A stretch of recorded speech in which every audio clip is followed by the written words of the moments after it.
Hello everyone.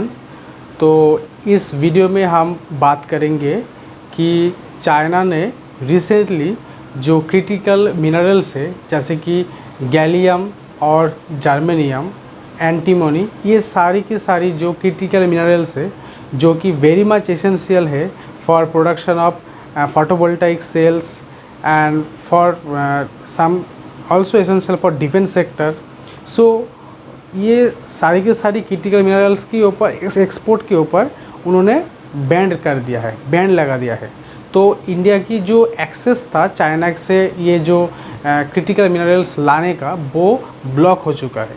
तो अब क्या प्रॉब्लम आ रहा है इसमें, इंडिया को क्या प्रॉब्लम फेस होगी इसकी वजह से, और इंडिया क्या मेजर्स इसके एगेंस्ट करेगा कर रहा है, तो वो डिटेल्स आपको मैं इस वीडियो के माध्यम से बोलूँगा।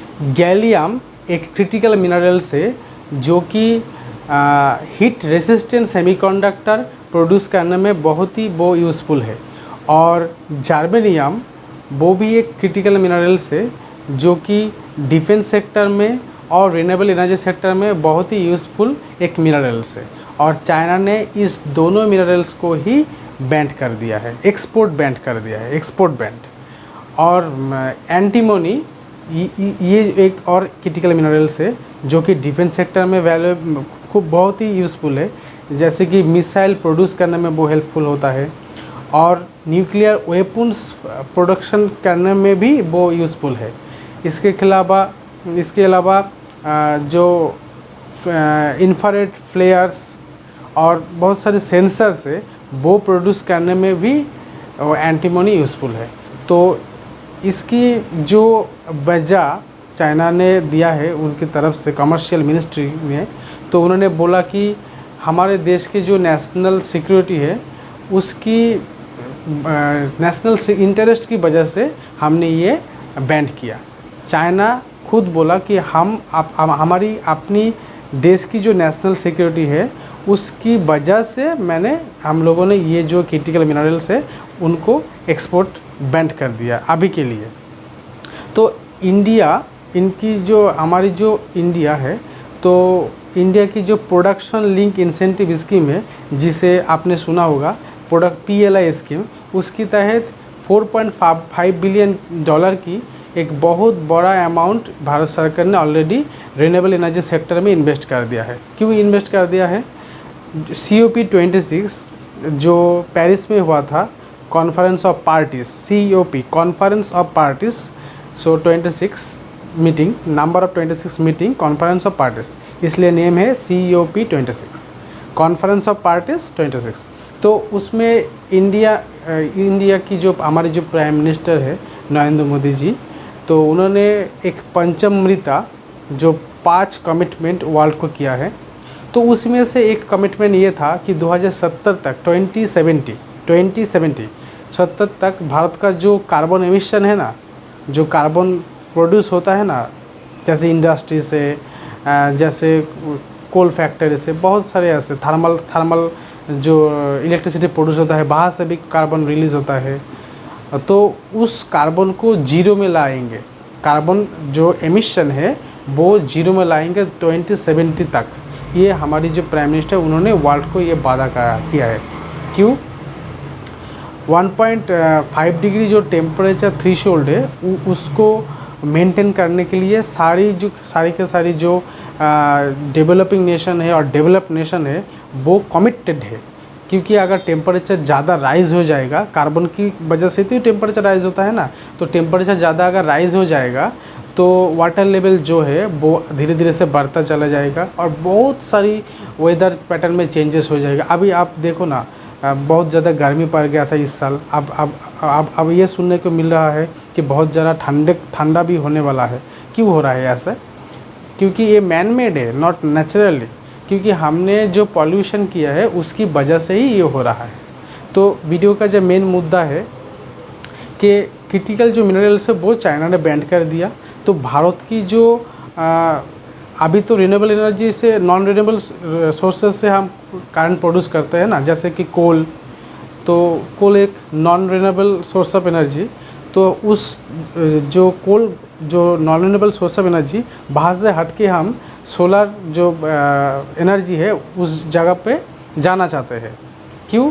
क्योंकि वो पॉल्यूशन फ्री होए और जो भारत का जो टारगेट है 2070 तक कि जो नेट ज़ीरो कार्बन एमिशन होगा, उसकी तरफ से एक स्टेप होगा। हमारी जो प्राइम मिनिस्टर है उन्होंने क्या बोला कि पंचमृता जो पेरिस में जो उन्होंने वर्ल्ड को वादा किया है, उसके जो पंचमृता, तो उनकी एक ट्रीटी जो मैं अभी बताने जा रहा हूँ, 2030 तक 2030 तक इंडिया की जो 50% एनर्जी रिक्वायरमेंट है ना, जैसे कि हमारे करंट प्रोड्यूस होता है, इंडस्ट्री में करंट यूज़ होता है, बहुत सारी ऐसी एनर्जी, उसका 50% नॉन रिन्यूएबल एनर्जी सोर्स से हम करेंगे। तो हमें बहुत तेज़ी से एनर्जी ट्रांजिशन करना होगा। कैसे? जैसे कि आप ऑलरेडी आप देख ही रहे हो कि जो पेट्रोल डीजल की कार है, बाहर से लोग सरकार बार बार हम जो आम जनता है उनको कह रहे हैं कि आप इलेक्ट्रॉनिक व्हीकल खरीदो, ताकि जो पॉल्यूशन वो कम होता जाए धीरे धीरे से। और एक तरीके से धीरे धीरे पूरी की जो पूरी ट्रांसपोर्ट सेक्टर गवर्नमेंट का जो प्लान है वो आस्ते धीरे से इलेक्ट्रॉनिक व्हीकल पर आ जाएगा, पेट्रोल डीजल को छोड़कर। क्योंकि पेट्रोल डीजल तो एक टाइम पे ख़त्म हो ही जाएगा, तो और उसमें पॉल्यूशन भी बहुत ज़्यादा होता है, और इलेक्ट्रॉनिक व्हीकल में उतना पॉल्यूशन नहीं होता। एक तरीके से पॉल्यूशन जीरो कह सकते हो आप। तो ये एक रीज़न है जो कि प्राइम मिनिस्टर हमारे जो नरेंद्र मोदी जी है, उन्होंने वादा किया था पेरिस में कि 2030 तक 50% जो नॉन रिन्यूएबल रिन्यूएबल एनर्जी वहाँ पे हम वहाँ से इलेक्ट्रिसिटी प्रोड्यूस करेंगे, और जितने भी हमारी एनर्जी का रिक्वायरमेंट होगा वो 50% रिक्वायरमेंट हम 2030 तक रिन्यूएबल एनर्जी से ही एक्सट्रैक्ट करेंगे। तो इसलिए फोटोवोल्टेइक सेल का प्रोडक्शन होना बहुत ही ज़रूरी है। और प्राइम मिनिस्टर रिसेंटली जो बिफोर इलेक्शन उन्होंने वादा किया था कि जो रूफटॉप में सोलर सेल बैठाया जाएगा, तो वो इसी दिशा में ही एक ज़रूरी जो स्टेप है ना, इसी दिशा में ही है। तो मैं ये बताने की कोशिश कर रहा हूँ कि हम डिपेंडेंट है चाइना के ऊपर। अब चाइना ने बैन कर दिया है, तो इसलिए इंडिया यूएस के साथ एक ट्रीटी साइन किया है। रिसेंटली चाइना की जो एक्सपोर्ट बैन कर दिया उन्होंने क्रिटिकल मिनरल्स के, उसको सप्लाई चेन को डिसरप्शन को रोकने के लिए इंडिया ने यूएस के साथ एक ट्रीटी साइन किया, जिसका नेम है SOSA, SOSA, security of supply agreement,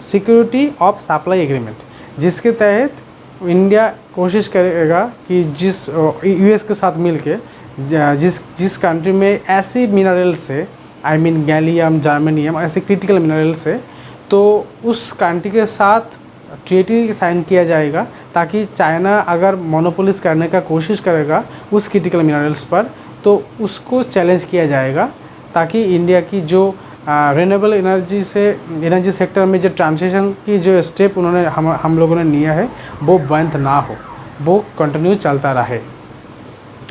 तो इस वीडियो के एंड में मैं ये बताना चाहता हूँ कि चाइना ने जो बैन किया उसके अगेंस्ट इंडिया ने यूएसए के साथ मिलकर एक ट्रीटी साइन किया, ताकि सप्लाई जो चेन वो बना रहे क्रिटिकल मिनरल्स की, क्योंकि और हमें चाइना के ऊपर डिपेंडेंट ना होना पड़े। तो देशवासी को मैं ये बताना चाहता हूँ कि आप चीज़ों को समझिए जो इंटरनेशनली क्या हो रहा है। ऐसे नहीं कि आपकी ज़िंदगी में इफ़ेक्ट नहीं आएगा, आपके ज़िंदगी में इफ़ेक्ट आ जाएगा अगर वहाँ पर कोई एक्सपोर्ट बैंड हो जाएगा। तो कैसे? जैसे चाइना बहुत चीपली जो प्रोडक्ट है ना मिनरल्स, वो हमें सप्लाई करता था, तो अब हमें ज़्यादा प्राइस में बाहर से किसी और अल्टरनेटिव सोर्स से बुलाना पड़ेगा। तो इंडिया का जो इंपोर्ट बिल है वो बढ़ता जाएगा, तो क्या होगा, रुपी वैल्यू अगेंस्ट डॉलर बहुत वीक होता जाएगा धीरे धीरे आने वाले समय में। तो आप अगर बाहर ट्रैवल करोगे ना, तो आपका एक्सपेंस भी ज़्यादा हो जाएगा, ख़ास करके जहाँ पर डॉलर चलता है। Thank you.